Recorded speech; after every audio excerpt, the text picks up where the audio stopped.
I'm not from Windsor originally. I'm a transplant, moved here in 2006, but fell in love with the city and stuck around. But you grew up here, you've been here your whole life. Yeah. What inspired you to start your YouTube channel, and what inspired you to look into the history of the city? Well, I've always been interested in history. You can ask my grade 9 history teacher, Dave Garlick. I was always a keener when it came to history. It seemed like I didn't even really have to try. I just had that gene where I cared a lot about things that happened in the past. And, going forward, when I grew up, it seemed like I was focused more on things that happened in Windsor. If something happened in London, I wasn't as interested. But in anything that has a Windsor connection, I've always kind of gravitated towards it. Wondered, hey, am I going to see my grandparents? Am I going to see my parents in some of that old film? Am I going to see some people that I know? I always like looking at old pictures for that reason. And recently, in the last couple of years, getting into film and exploring old home movies that I find in antique stores, old industrial films, you always see something cool, something that you didn't know, something that you get to learn, and then have the discussions with other people. When you post videos online, it's happened in the past where people have seen themselves in the video, and then they reached out to me and saying, "Oh my God, thank you so much. I got to see myself circa 1968." Like something like that. It means a lot. It makes it worthwhile, the kind of the time and energy that you put into making something like that. And what are some of the, do you have any specific examples, anything that you've posted that has got a really good reaction that you were really, really surprised or pleasantly surprised by? Yeah, so a lot of, back in the day, people would bring out the cameras for the very special occasions, So when the Queen came to town, everybody who had a camera, a 16 millimeter camera or an 8 millimeter camera, they were out there and they were going to film it. So that's some of the stuff that I've come across. The stuff that I have from 1951, when Princess Elizabeth came to Windsor, it wasn't as popular or as well received as the one that I posted from 1959 when Queen Elizabeth came. And I think the reason for that is people like seeing things from when they were young, when they were around. And 1951 predates a lot of the times of birth for a lot of the people that are looking at YouTube these days. I have footage from 1939 when the King and Queen came here on the train to visit. I haven't posted that one yet. And part of the reason that I haven't posted it because no one's going to be old enough to remember that, And if they are, then they were so young that they wouldn't have remembered it from the time. There's lots and lots of Jackson Park always makes appearances because Jackson Park used to be a parade ground. So I've got footage that I found of the troops marching down Olette Avenue, which was all tree lined at the time. It's hard to tell where it is until you see a street sign. But then they get to Jackson Park, and you can see Kennedy High School in the background. Thank God, because a lot of these old films you can't tell where it was filmed at because there's no landmarks. They weren't there yet. Actually, that's cool. We have a few pictures of Queen Elizabeth ourselves here at the Masonic Temple. I don't know if you saw those. Yes. So, yeah, certainly Masonry has a long connection to, we often will toast at the end of our banquets to the Queen and the Craft is one of the more common toasts. Was there anything that surprised you here today touring the Windsor Masonic Temple, or did you just come in not really knowing what to expect? Yeah, I really didn't know what to expect. I've seen the Simpsons episode featuring the stonecutters. I guess maybe that's what I was expecting. It's a great episode. Every Mason loves that one. I was pleasantly surprised that there's so much history displayed here on the walls, and I think we could go for another tour and I could ask you all different questions because there's just so much going on here. You really you can't just do one tour. You need to do a couple of them, I think. Absolutely, and we have. I know you expressed some interest in our ghost tours coming up in October. Oh, absolutely. My wife and I will be here for that one. Just knock on wood that we're able to run more. We're able to run the tours again, but certainly. Yeah, that's going to be fun. I love ghost stuff too, so that's going to be great. You say you're not from Windsor originally, but where are you from? Winnipeg. Oh. So born and raised, and then came here for school and just stuck around. Interesting. Windsor's a great city. I think I moved here in 2006 for school. I graduated 2009. So obviously I was graduating kind of just in the midst of the recession, the big three facing all of their troubles. And it was, both Windsor and Detroit seemed to be getting really, really beat up a lot. But I always felt that, there's a lot of great people and such a great heart to Windsor and to Detroit for that matter. And one area where that's really well displayed is its history. And certainly that's something that's displayed on your YouTube channel, right? That history and the people making this city great. What are you looking forward to, moving ahead with your channel? Do you have any requests for people? Is there anything that you want to learn more about moving forward, or any historical events you're trying to get footage of? Yes, I'm glad you asked that question. I have a lot of film. I'm going through it all now, organizing it, so I have a nice, clean library. I've just got a label maker the other day so I can keep everything, kind of know what I have to work on next. One thing that I'm looking for more footage in is Boblo Island, because that is something that, you missed out on that one, unfortunately, but the amusement park, Boblo Island, I think everybody of a certain age from Windsor has been there, has spent childhood there, went there with their families, took the boats over there, maybe from the American side.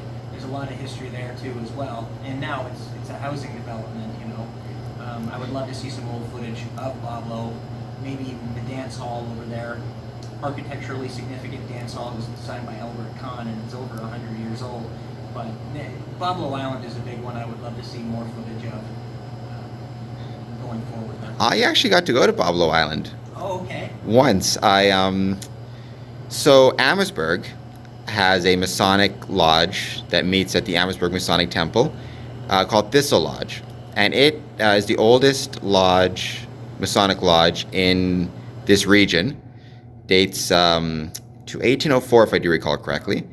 But to celebrate its, I can't remember, to celebrate something to do with the War of 1812, I do believe, they actually had a Masonic meeting on Boblo Island. They had it outside. We took the ferry over, and then I remember it was really cool because what they did is, so Masonic meetings are tiled, is what it's called. They're closed to the public. You got to be a Mason. Yeah. So when you're having it outside, you can't tile it with a door.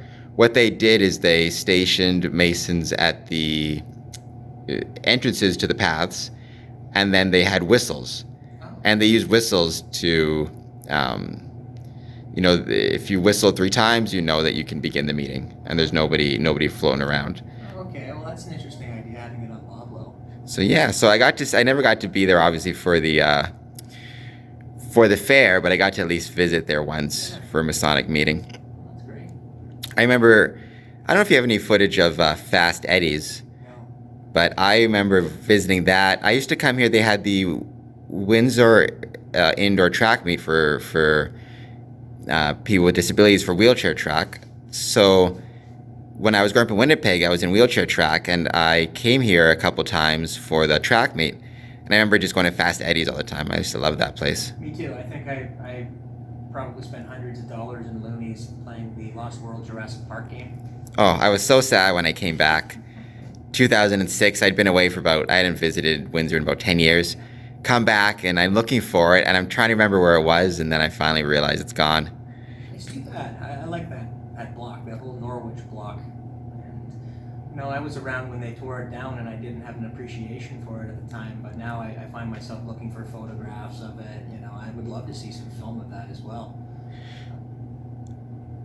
How important is it to you that that Windsor works to archive and preserve its history, whether it be its history via film or its history in buildings such as this one, or just any city? How important is it that you think that its history be preserved? Oh boy, to me it's very important. I love it when I see a fresh piece of film that has sat in a film can for 70 years, and I am the first person to see it in 70 years, and it just raises so many questions and satisfies my curiosity, and I like to share it with other people, and other people that come over and watch the films with me. We actually have a South Windsor Film Club and Archive, we call ourselves. It's a very small group, but everybody brings film, and we just play the game of trying to guess who someone was or where something was. It's like being a detective, looking at 80-year-old films sometimes.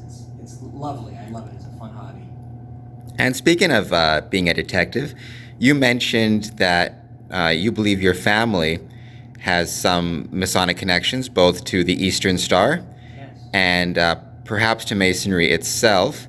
If you could tell us about that, and then I'll be sure to check up on that and see if I can find anything. Yes, I remember my dad telling me that my grandpa Evans was a Mason, and he was also in the Navy. So when he finished World War II, he came back to Windsor and had to finish his term in the Navy. He had signed on for 10 years in 1937, so he actually joined before the war started, and so he signed on for 10 years. In 1947, he was allowed to leave, but he spent time at Hunter.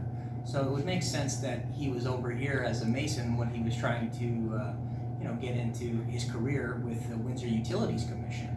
And coming in here today, I asked you if there was a kind of like a ladies' wing or a ladies' equivalent of Masons. And you mentioned that it was the Order of the Eastern Star. And then that kind of connected something in my brain, because going through my grandmother Evans's belongings, I found a book. Not a very thick book, but it was a book that was given to my grandma when she moved from Scotland to Windsor back in 1914. And it was a book from her sister, and it was called The Order of the Eastern Star. So I'm going to dig that book out of the crawl space, and I'm going to bring that to you so you can take a look at that as well. That's terrific. Well, thank you so much for being here today. And also, I look forward to having you back to tour this building some more for our ghost tours. Oh my God, yeah. And just to get a chance to see, more of this building. And I'll see, the thing about this building is built in 1921. So there's been a lot of Masons and a lot of just people have passed through here through the years, and they've all left something behind of themselves. And today he has toured the beautiful Windsor Masonic Temple. And you're saying this is your first time in this building? Yeah, can you believe that? I've been in Windsor my whole life and I've never set foot in here before. But that's all changed today. So thank you for the tour. What are some of the things that really struck you about this, about the Windsor Masonic Temple? Well, I think one of the main thing that stuck out was that Windsor has a bad habit of tearing down a lot of its old buildings, and yet this one has somehow managed to survive for almost 100 years now. And it's got some prime real estate here right on the Lead Avenue. It's a great location. And yeah, I'm pretty impressed that everything here seems to be encapsulated. Not everything, but a lot of things are almost like in a time capsule when you step into that red room and that blue room. It's like you're stepping back into time in a way. I love seeing all the old wood and all the old wood floors and that hand crank light switch on the wall, the dimmer from, I think you said it was 1928 that they installed that. Some of that stuff is really cool. It's right up my alley. And here it is. Like, anybody can come here for a tour.